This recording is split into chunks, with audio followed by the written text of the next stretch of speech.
하이델베르크 요리문답 99문 100문입니다. 오늘 이 두 문에 대해서 함께 좀 보려고 합니다. 우리가 앞서서 1계명, 2계명, 그리고 오늘은 3계명을 볼 것인데요. 1계명은 예배 대상에 대해서, 즉 누구에게 예배할 것인가, 이 말씀이에요. 너는 나 외에 다른 신들을 내게 두지 말라. 이것은 예배의 대상이 온전히 하나님이시다 라는 것이고요.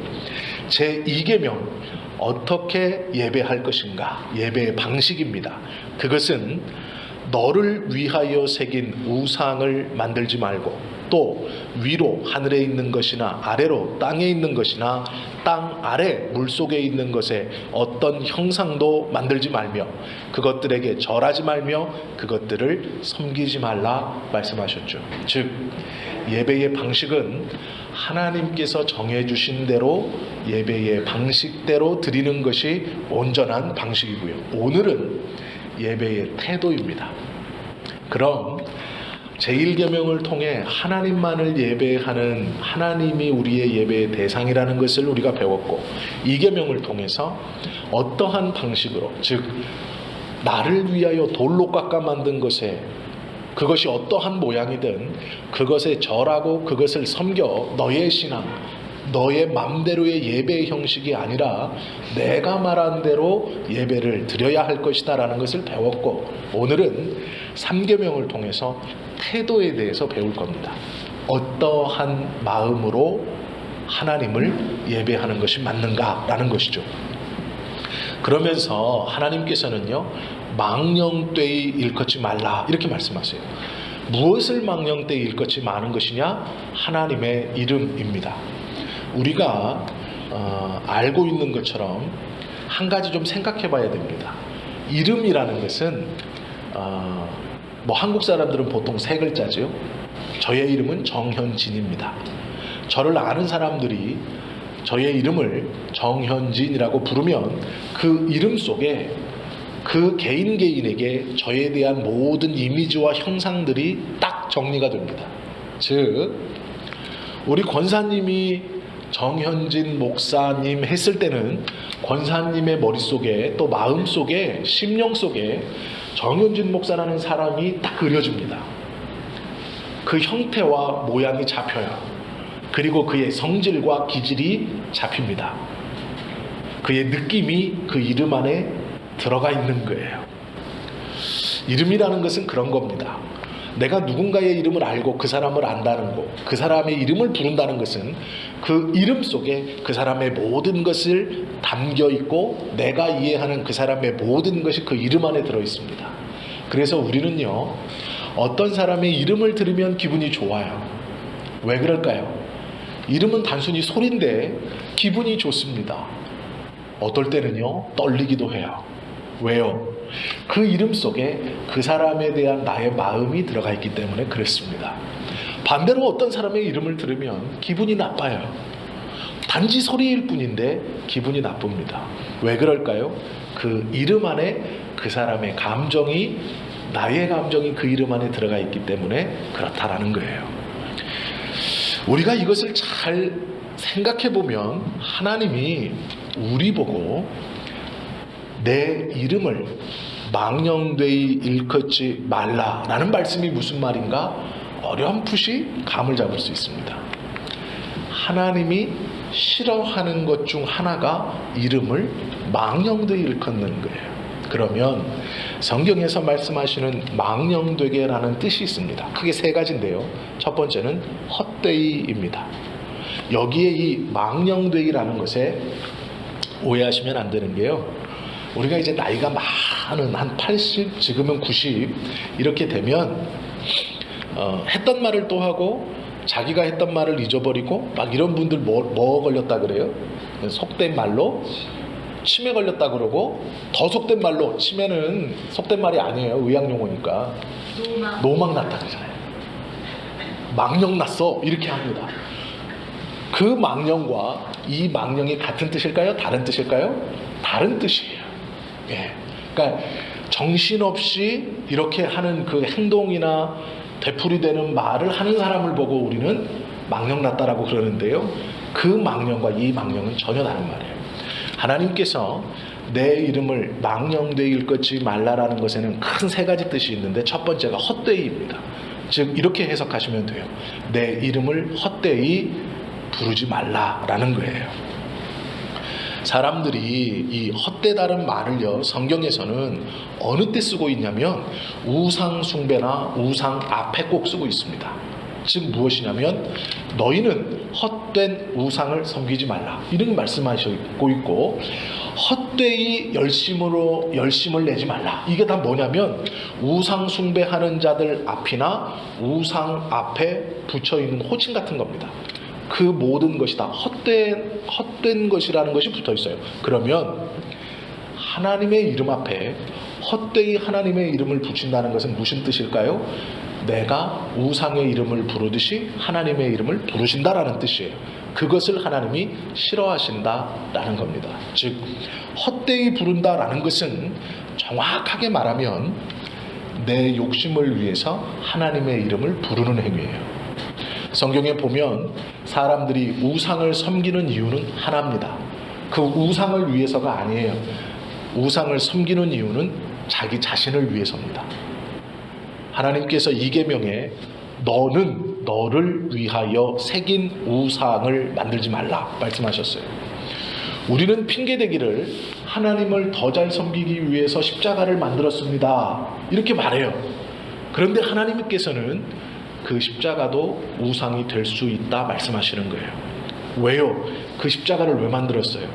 눈에 보이지 않는 하나님이 나와 함께 계시다라는 확신을 가질 수 없으니 십자가를 만드는 거예요. 더 크게, 더 화려하게. 그래서 전쟁할 때 이스라엘 백성은 법궤를 끌고 나갔지만 중세에는 그 큰 십자가를 들고 나갔어요. 왜요? 이 십자가, 큰 십자가, 보석 박힌 이 십자가를 전쟁에 제일 앞서 싸우면, 내놓으면 하나님이 승리를 주시겠다라는 거예요. 누구 때문에 그랬을까요? 자기들 때문이에요.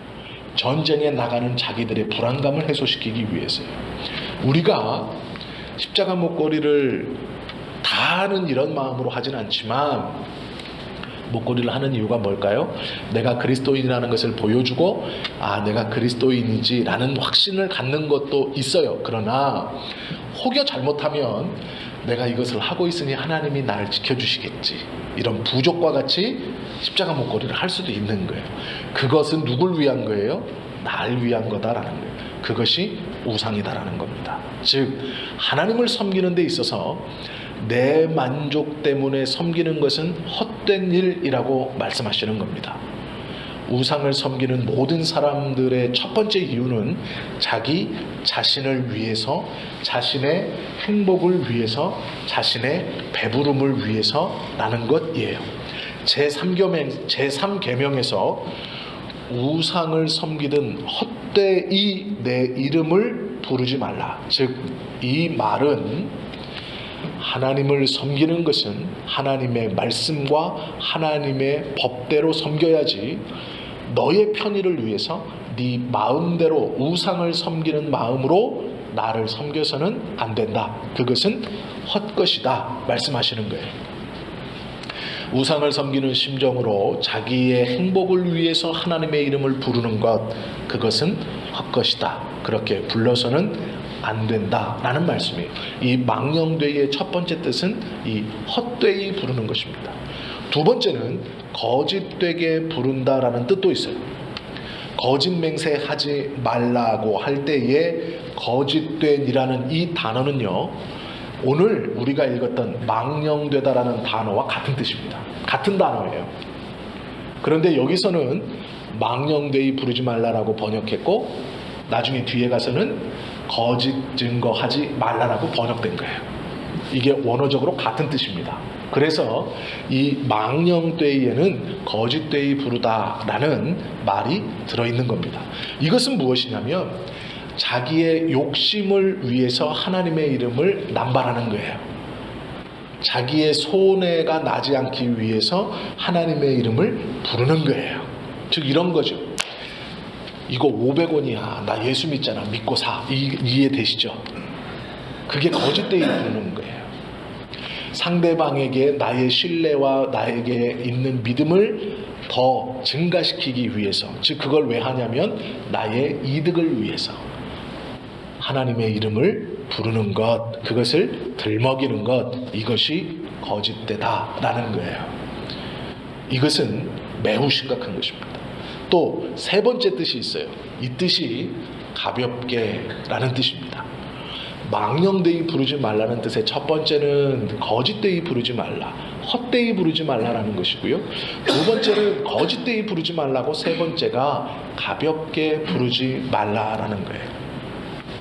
사람들이 자기 이익을 쫓아서 막 말해놓고 하나님의 이름을 툭툭 건드립니다. 주님이 하셨어요. 주님이 주셨어요. 하나님이 보여주셨어요. 하나님이 말씀하셨어요. 그렇게 말 안 해도 그가 기도하는 자라면 평소에 그의 말과 행실의 진실함을 보고 그의 말은 신빙성이 있는 겁니다.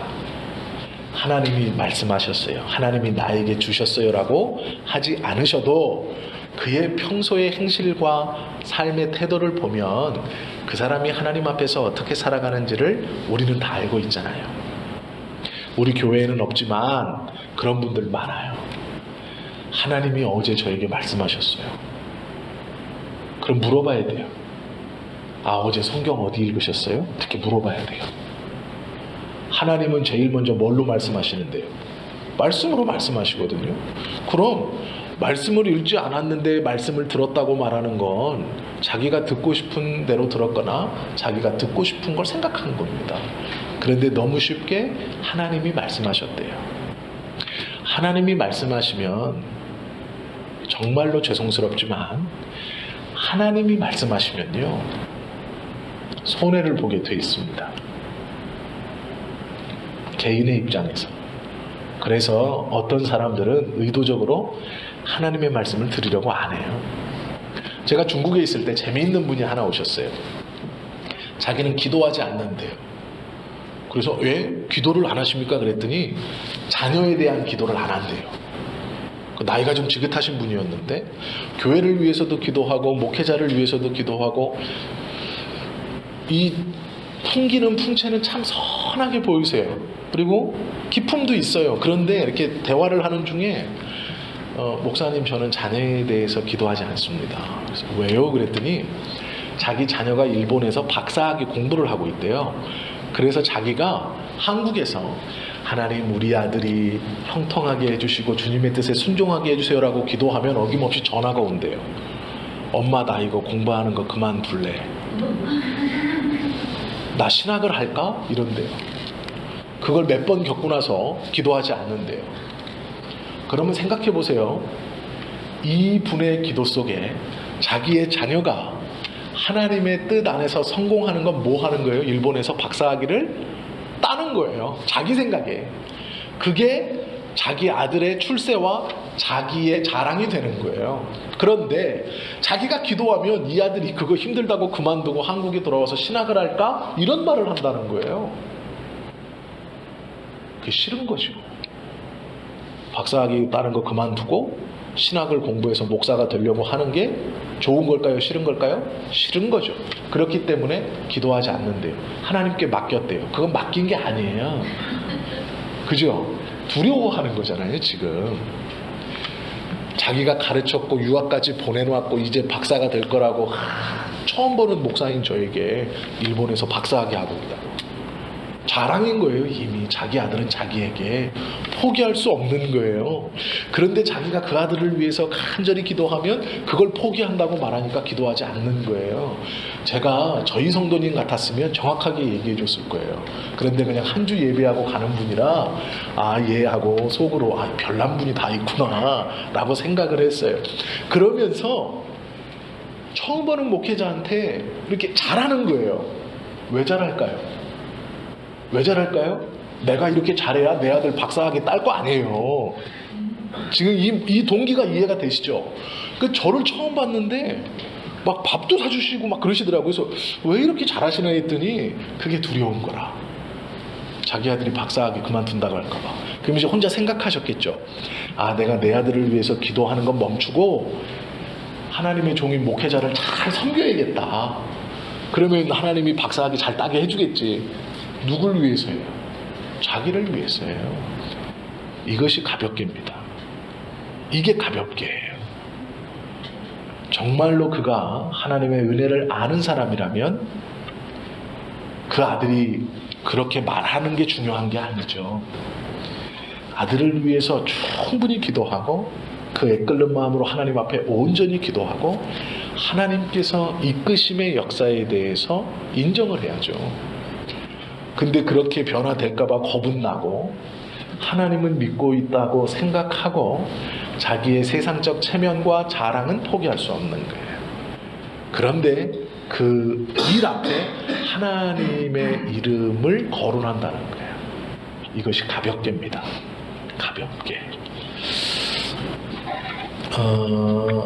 우리가요, 이 망령되이 일컫지 말라라는 말 속에 헛되이, 즉 우상을 섬기듯 헛되이 부르지 말라, 거짓되이 너의 이익을 위해서 내 이름을 부르지 말라, 가볍게 너의 뜻이나 네 생각을 하나님의 이름이라고 포장하기 위해서 부르지 말라라는 이 세 가지 뜻이 이 망령되이 일컫지 말라에 들어가 있어요. 그러면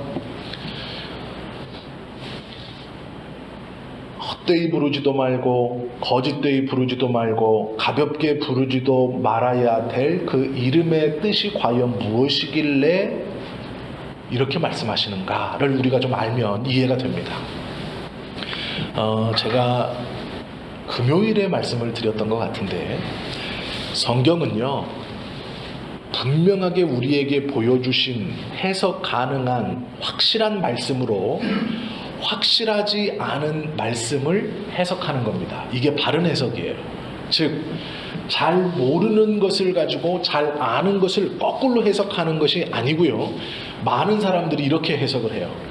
그래서 잘 모르는 것을 자기가 깨달았다고 생각하고 이 잘 모르는 것을 자기가 깨달았으니 내가 깨달은 요 잘 모르는 것, 다른 사람이 모르는 이것을 가지고 확실한 것을 다 해석해버려요. 그래서 이단이 나오는 겁니다. 자기 멋대로의 성경 해석이 막 나오는 거예요. 성경은요, 확실한 것을 가지고 성경에서 분명하게 우리에게 보여주셔서 누구나 다 확실히 알고 있는 말씀을 가지고 확실하지 않은 말씀을 해석하는 거예요. 그것이 성경의 바른 해석 방법입니다. 그러면 하나님께서 하나님 스스로 직접 성경에 자기의 이름이라고 말씀해 주신 것들이 몇 개가 있습니다.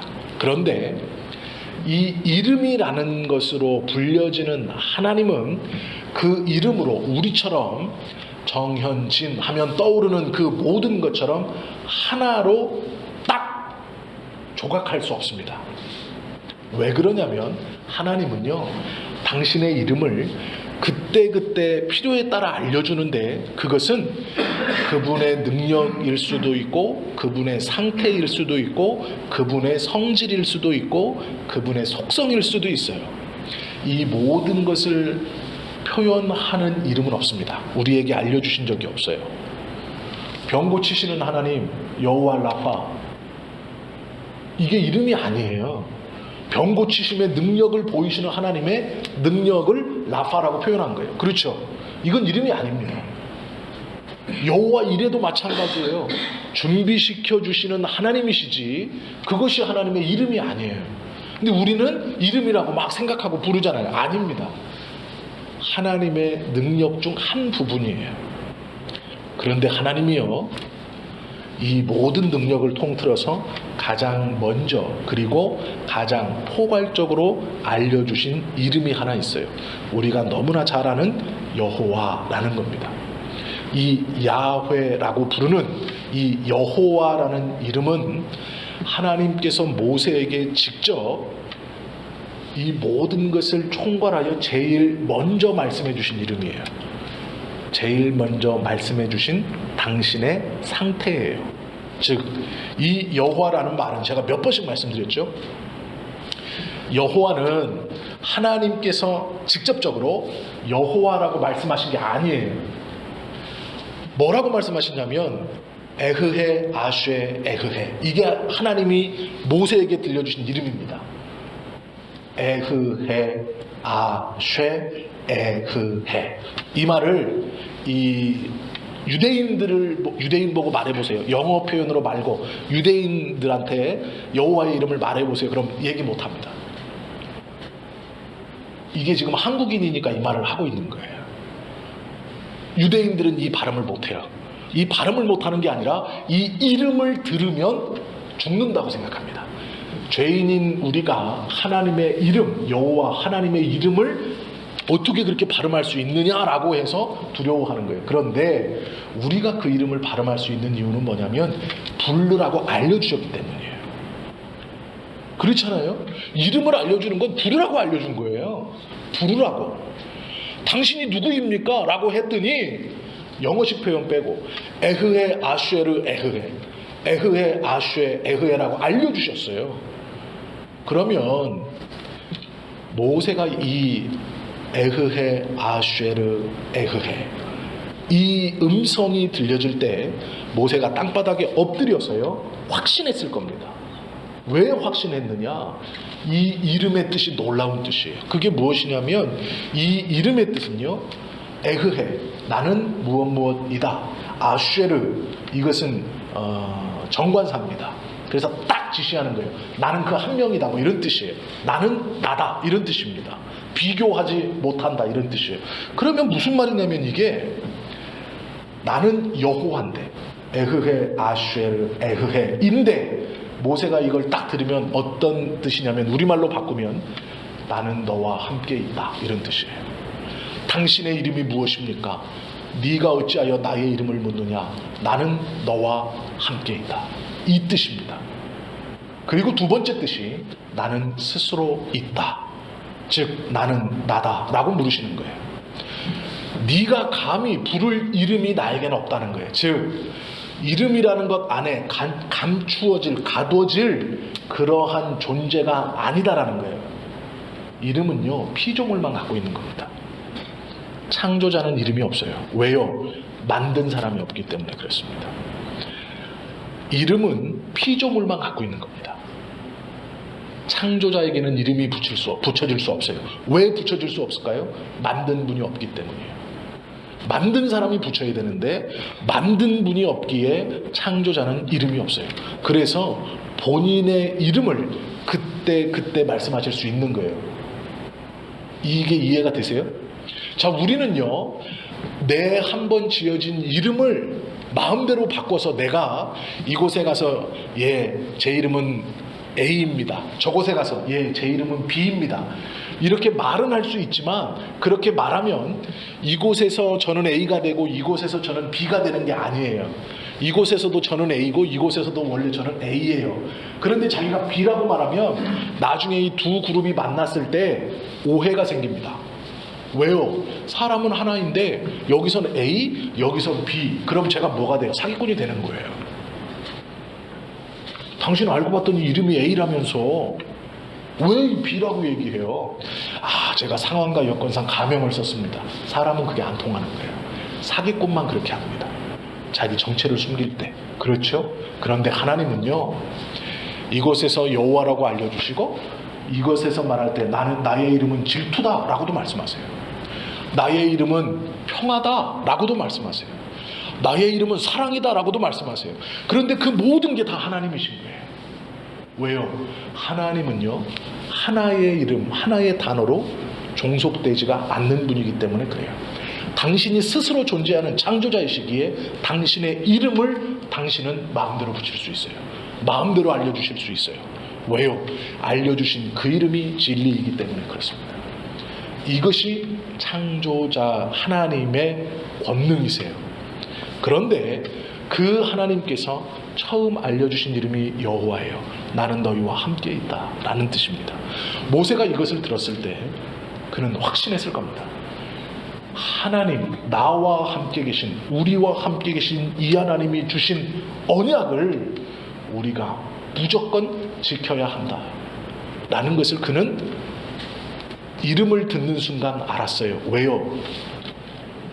이렇게 잘 해라, 내가 100년 뒤에 돌아오겠다, 이 말씀이 아니잖아요. 이것을 지켜라, 그러면 네가 복될 것이다. 지키지 못하면 벌을 받을 것이다. 나는 너와 함께 있다. 이해가 되십니까? 율법을 주시고 옆에서 계신다는 거예요. 그러면 지키면 즉각적으로 복을 주시고, 못 지키면 어떻게 해요? 옆에 계시니까 즉각적으로 벌을 주실 수 있는 거죠. 내가 떠나서 돌아다니다가 언제 와서 분기별로 검사할 거야, 이게 아니에요. 그러니 모세가 이 말을 처음 들었을 때, 하나님의 이름을 처음 들었을 때 기쁘면서도 또한 두려움이 임하는 것이죠. 항상 함께 계신다라는 것은 하나님의 말씀을 잘 순종하는 자에겐 언제나 기쁨이에요. 그런데 그 말씀을 거역하는 자에게는 언제나 두려움이에요. 그래서 어떤 이에게는 하나님 아버지라고 부르는 것이 기쁨이 되고, 어떤 이에게는 두려움이 되는 겁니다. 왜요? 하나님은 항상 함께 있기 때문에 그렇습니다. 우리는 모두가 다 죄 때문에 하나님의 이름이 두려움이었습니다. 그러나 예수 그리스도로 말미암아서 구원을 받은 후 하나님의 이름은 기쁨이에요. 하나님이 우리와 항상 함께 계심은 우리에게 감사합니다. 기쁨이에요. 왜요? 더 이상 죄의 싹신 사망의 짐에 눌려서 사단의 종노릇하지 않는 자이기 때문에 함께 계시는 하나님은 두려움이 아니라 기쁨인 거예요. 감사인 것이고 즐거움인 것이죠. 그것이 예수님께서, 하나님께서 여호와라는 이름을 우리에게 가르쳐 주신 뜻입니다. 그러면 항상 나와 함께 있는 하나님이 옆에 계신데 그 하나님의 이름을 헛되이 말하거나 거짓으로 말하거나 가볍게 말할 수 없다라는 것이죠. 이해가 되셨죠? 옆에 있기에 그렇게 말하면 안 되는 거예요. 없는 데서는 나라님도 욕하잖아요. 맞습니다. 없으니까. 그런데 하나님은 없나요? 아니에요. 있으시대요. 그러면 없는 곳에서는 나라님을 욕할 수는 있지만 하나님을 욕할 수는 없어요. 왜요? 안 계신 곳이 없다니까요. 내 옆에 계신다니까. 나와 함께 계세요. 성령께서 증인이 되시고, 예수님께서 중보하고 계시고, 하나님께서 만물의 편재에 계신다고 말씀하세요. 성경에 보면 네가 하늘 꼭대기로, 바다 밑으로, 땅의 끝으로 가도 내가 거기 있을 것이다 라고 말씀하세요. 이 하나님이 우리 옆에 있는데 그 하나님의 나와 함께 있다라는 그 하나님의 이름을 우리가 헛되이 부르고 거짓으로 부르고 가볍게 부를 수 없다라는 것이죠. 그렇기 때문에 그렇게 부르지 마라 명령하시는 거예요. 만약에 이 명령을 듣지 않으면 어떤 일이 벌어지느냐? 레위기 24장에 보면 한 이야기가 나옵니다. 그게 뭐냐면요, 아버지는 애굽 사람이고 어머니는 이스라엘 사람, 즉 아버지는 애굽 이방인이에요. 어머니는 이스라엘 유대인입니다. 이 둘이서 결혼을 해서 남자아이 하나를 낳았어요. 그런데 이 레위기 24장에 보면 이 하프죠. 한쪽 아버지는 애굽 사람, 어머니는 이스라엘 사람. 자, 이스라엘은 모계 사회입니다. 어머니가 유대인이면 자녀가 누구로 들어가요? 유대인으로 들어가요. 자, 그러면 이 아이는 하나님을 어려서부터 배웠어요. 그런데 아버지는 애굽 사람입니다. 어머니는 유대인이에요. 자기는 자기를 유대인이라고 생각했지만 마음속에 아버지가 애굽 사람이었기 때문에 항상 좀 이렇게 눌림이 있었을 거예요. 나는 완전한 애굽 사람도 아니고 완전한 이스라엘 사람도 아니고, 물론 법적으로는 이스라엘 사람이지만 아버지가 애굽인인 거는 부정할 수가 없습니다. 그런데 이 소년이 싸움이 붙었어요. 이스라엘 사람과 다툼이 났습니다. 그 다툼이 뭔지는 성경에는 정확하게 나와 있지 않아요. 그러나 배경을 가만히 보면 이걸 거예요. 야, 너는 반쪽이잖아. 분명히 이랬을 겁니다. 정통 유대인이, 이스라엘 사람이 이 소년을 보고 너는 반쪽짜리잖아. 너 아버지가 애굽인이라며, 어머니만 이스라엘 사람이라 너 간신히 이스라엘인이라고 말하는 거 아니야. 이러니까 이제 억울했겠죠. 이 소년이 억울했겠죠. 그래서 대꾸합니다. 이 사람과 막 소년이 싸우다가요, 무슨 일인지 모르지만 여호와의 이름을 회방했다라고 기록되어 있어요. 즉 여호와의 이름을 함부로 불렀다는 거예요.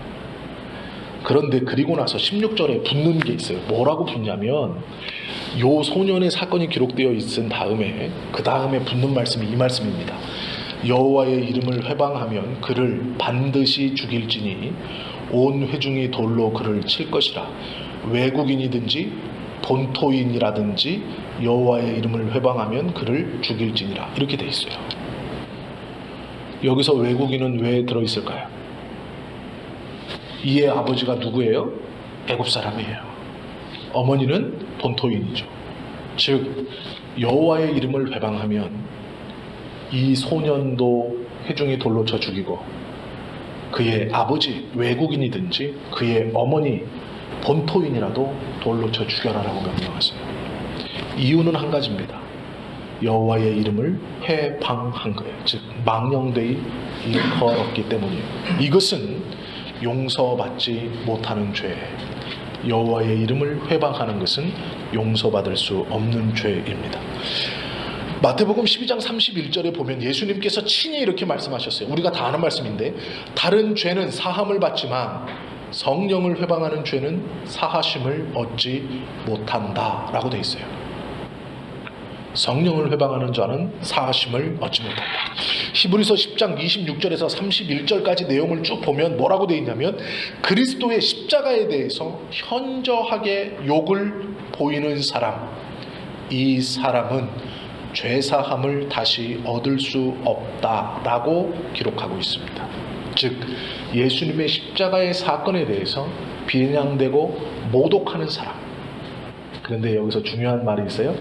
다시 사하심을 얻을 수 없다. 이 말이 중요합니다. 즉 이게 뭐냐면, 내가 예수님의 십자가의 사건을 믿지 않고 조롱했습니다. 그럴 수 있어요. 안 믿는 보통 남편, 아내, 아니면 부모님, 그럴 수 있죠.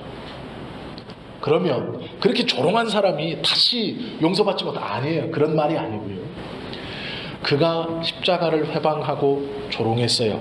바울처럼.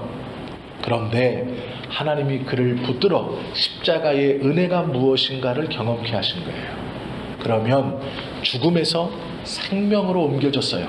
자, 생명으로 옮겨진 이 자가, 다시 이 구원받은 이 사람이, 하나님의 은혜를 경험한 이 사람이 다시 하나님의 이름을 욕되게 하고 십자가를 조롱했을 때 그는 두 번의 용서를 받지 못한다는 거예요. 이해가 되십니까? 이 말씀이.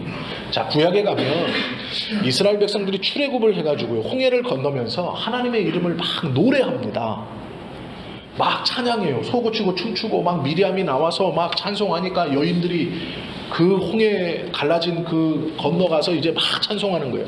그리고 얼마 지나지 않아 모세가 시내산에 올라가니까 이스라엘 백성들이 송아지를 놓고 막 찬송을 해요. 하나님이 내려와서 하신 일이 뭔지 아시죠? 땅을 갈라서 다 몰살시켜서 그 3,000명을 죽여버립니다. 왜 그럴까요? 홍해가 갈라짐의 역사를 통해서 하나님의 구원을 본 이스라엘 백성 중 그들이 다시 하나님의 이름을 욕보였기 때문입니다. 즉 구원받은 자가 다시 과거로 하나님의 이름을 몰랐던 때로 돌아가면서 의도적으로 하나님의 이름을 욕보였을 때 하나님은 용서하지 않아요. 가차없이 죽여버립니다. 우리가 이것을 두렵게 여길 필요가 없음은, 우리는 그리스도의 은혜, 십자가로 인해서 붙들림 바 된 사람이기 때문에, 즉 이 믿음이 우리 안에서 일어나는 것이 아니라 성령께서 부어주신 믿음이기 때문에 믿음의 보증이 하나님께 있는 거예요. 그렇기 때문에 불안해하실 필요가 없습니다. 그것이 예수님의 은혜입니다.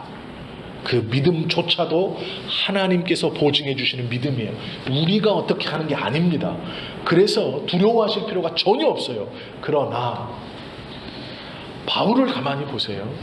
바울이 다메섹에서 변화받고 그의 평생에 주님의 나라를 위해서 달려가면서 그가 하나님의 은혜를 계속 경험하죠. 그러면서 세상적 고난을 계속 받습니다. 그런데 그가 고백하기를 무엇이라 고백하냐면 모든 사람들을 그리스도께 인도해 놓은 후에 내가 그 은혜에서 떨어질까 두렵다 이렇게 말해요. 무슨 얘기일까요? 그 십자가를 부인하는 것이 얼마만큼 참남된 것인지를 바울은 알고 있는 거예요. 우리가요, 하나님의 은혜를 받으면 받을수록 이 은혜가 사라졌을 때의 두려움을 알아야 된다는 겁니다. 하나님의 은혜가 우리에게 충만히 임했을 때 그 감사를 느끼고 감격하고 기뻐하고 즐거워하는 것 당연하죠. 그러나 꼭 생각해야 될 것은 무엇이냐면 이 은혜가 나에게서 사라졌을 때에 오는 두려움, 그 상실감. 그러나 그 두려움과 그 사라짐이 내가 교만하여서 그리스도의 이름을 참남되이 하나님의 이름을 망령되이 일컬어서 그 일이 벌어졌다면 벌어질 수 없지만 벌어졌다면 그것에 대한 두려움이 있어야 되는 거예요. 우리 안에. 그래서 하나님의 은혜를 받은 자는요, 그 은혜에 감사하기도 하지만 하나님을 더욱더 두려워하는 거예요. 가까이 해서 자신의 것을 숨김없이 내어놓고 어린아이와 같이 그 안에 하나님 안에 기뻐 뛰어놀면서도 그 두려우신 하나님을 잊지 않고 기억하는 겁니다. 이것이 믿음의 성숙한 자예요. 바울이 그렇게 얘기합니다. 자기 자신을. 나는 죄인 중에 괴수라 라고 말해요. 왜요? 그가 사죄의 은혜를 몰라서요? 아니요. 십자가의 사건을 몰라서요? 죄 씻음의 은혜를 몰라서요? 아닙니다. 그는 알고 있었어요. 분명히 압니다. 예수 그리스도를 통하여 자신의 모든 죄가 깨끗해졌다는 것. 하나님께서 자신을 이방인의 사도로 부르시면서 사도라 칭해 주시고 자신의 앞길에 그림자만 지나가도 병이 났고 손수건만 올려놔도 귀신이 떠나갔던 그 역사를 자기가 보고 자신의 육신의 질병을 위해서 기도할 때 하나님이 내게 너의 은혜가 족하다라고 말했을 때 그가 그렇습니다. 하나님 나에게 주의 은혜가 족합니다. 저는 그리스도만 자랑하겠습니다. 약할 때 강함이 하나님의 은혜입니다 라고 고백해요. 그 놀라운 신앙 고백을 하는 바울이 사죄의 은혜를 몰라서 내가 죄인 중에 괴수라고 고백했을까요? 아니요. 은혜를 알면 알수록 자신의 과거의 비참함과 자신의 죄의 비참함을 더욱더 느끼는 거예요. 그래서 하나님 앞에 더욱더 조심스럽게 그 하나님이 너무 좋고 너무 감사하고 너무 기쁘지만 또한 그 위험과 그 두려움과 그 권위가 살아있는 거예요. 그래서 바울은 때로 자기를 종으로 표현했다가 노예로 표현했다가 아들이라고 표현했다가 자녀라고 표현하는 거예요. 그 은혜의 기쁨을 아는 만큼 두려우신 하나님을 더 깊게 알고 있기 때문에 그렇죠. 우리가 하나님의 이름을 망령되이 일컫지 않는 방법은요, 하나님의 은혜를 더 충만히 경험하고 충만히 체험하면 됩니다. 그러면 우리가 함부로 그 은혜의 귀함과 그 은혜의 복됨을 알면 알수록 하나님의 이름을 거짓되이 말하거나 헛되이 말하거나 가볍게 말하지 않는다라는 거예요. 이것이 우리의 태도입니다. 하나님을 사랑하지만 두려워할 줄 아는 태도. 그것이 삼계명이죠. 하나님께서요, 맞거나 금하지 않는 사람에게도 진노하시는 것이 있어요. 이것이 무엇이냐면 하나님의 이름을 들어서 주님의 뜻을 곡해할 때는 주저없이 누구나 주님의 이름을 욕되게 하지 못하게 막아야 돼요. 성경에서 그렇게 말씀합니다. 그런데 그때 자신의 이익과 안위를 위해서 침묵하고 있는 것을 하나님은 죄 없다 하지 않겠다라고 말씀하세요. 즉 죄가 있다라고 말씀하신다는 거예요. 공개적으로 하나님의 이름을 들먹이면서 주님의 뜻을 빙자하여서 자신의 뜻을 이루어가려고 하는 것, 그것에 대해 항의하지 않는 것, 말하지 않는 것을 하나님은 죄 없다, 하지 않겠다라고 말씀하세요. 즉 죄가 있는 것이다 라고 말씀하세요. 침묵은 너무나 귀하고 복된 것이지만 하나님의 이름을 망령되이 일컫는 것을 눈으로 보면서 귀로 들으면서 내 안위와 관계를 위해서 침묵하는 것을 하나님은 죄가 있다라고 말씀하시는 거예요. 자, 이제 우리에겐 지혜가 필요합니다. 언제 이 말을 해야 되는가? 그리고 두 가지 경우가 더 있습니다. 맞거나 금해야 할 때가 있어요. 때로는 침묵을 해야 할 때가 있습니다. 또 하나님의 이름과 관련된 것들을 이야기할 때 잘못 말하면 안 되기에 우리에게 또 침묵이 필요합니다. 이런 경우에요. 침묵할 때는 언제냐? 아버지에게 복음을 전했어요. 예를 든 겁니다. 아버지 예수 믿으세요. 이제 살 날도 얼마 남지 않았는데 아버지가 화가 난 거예요. 야, 내가 평생을 이렇게 잘 먹고 잘 살고 남한테 해코지 한 번 안 하고 정직하게 살았는데 네 예수 믿는 거 내가 뭐라고 하더냐? 나한테 예수 믿으라고 하지 마. 그러면서 이제 싸움이 나는 거죠. 꼬투리를 잡는 거예요. 그때는 침묵하는 겁니다. 그것은 지혜롭지 못한 거예요. 어디 아버지 두렵게 하나님 이름을 그렇게 얘기해요. 그렇게 얘기하면 지옥 간다니까? 아니요, 그렇게 말하지 말라는 거예요. 침묵하라는 거예요. 그때는 상대의 감정을 자극하고 싸움이 커지는 그 사람에게는 말을 삼가하거나 침묵해야 하는 거예요. 이게 지혜입니다. 이걸 잘 판단하셔야 돼요. 이 사람이 고의로 주의 하나님의 이름을 욕되게 할 때는 일어나서 그 이름을 욕되게 하지 못하도록 말해야 하지만 싸움을 더 키워질 때는 침묵해야 됩니다. 왜요? 싸움을 통해서 하나님의 이름이 욕될 수 있거든요. 그 다툼을 통해서 주님의 이름의 권위가 훼손될 수 있어요. 그렇기 때문에 지혜가 필요한 겁니다. 말해야 할 때와 침묵해야 할 때를 잘 구별할 수 있어야 돼요. 우리가 오늘 3계명을 함께 보았습니다. 너는 내 하나님 여호와의 이름을 망령되게 부르지 말라. 여호와는 그의 이름을 망령되게 부르는 자를 죄 없다 하지 아니하리라 말씀하시는 거예요. 이것은 우리의 태도입니다. 믿음의 태도예요. 하나님의 이름을 헛되이 불러서도 안 되고 거짓되이 불러서도 안 되고 가볍게 불러서도 안 되는 거예요. 왜요? 그 하나님은 여호와, 우리와 함께, 나와 함께 계시는 하나님이시기에, 즉 내 옆에 항상 계신 하나님이시기에 그 하나님의 이름을 함부로 나의 이득과 내 방법과 내 어떠함을 채우기 위해서 부르는 것은 하나님이 죄다라고 말씀하시는 것이죠. 그러면 두려워서 하나님의 이름을 안 부르면 되겠네요. 그건 주님의 은혜가 무엇인지 모르는 자가 하는 거예요. 큰 차이가 납니다. 하나님을 믿는데 벌받지 않기 위해서 믿는 사람은요, 두려움 가운데 있는 사람은 오늘 말씀을 들으면 이렇게 생각해요. 아유, 구독이 무서워서 장 못 담지. 부르면 안 돼. 안 부르면 되는 거야. 네 말을 하지 마. 이 말을 아예 안 하는 게 좋아. 말해서 쓰는 거야. 이렇게 말씀하시는 거예요. 이게 뭐냐면 하나님을 믿는데 두려움 가운데 있는 사람이에요. 내가 조금만 실수하면 하나님이 막 옆에서 쥐어받고 벌 주겠지. 그런 분은 아예 그냥 말 안 하면 되지. 아니에요. 그런 말씀이 아니에요. 하나님의 이름은 우리에게 방패가 되시고 산성이 되시고 피난처가 되세요. 우리의 위로예요. 그렇게 말씀하세요. 환난날에 주의 이름을 부르라 말씀하시잖아요. 아유, 나는 망령되이. 아닙니다.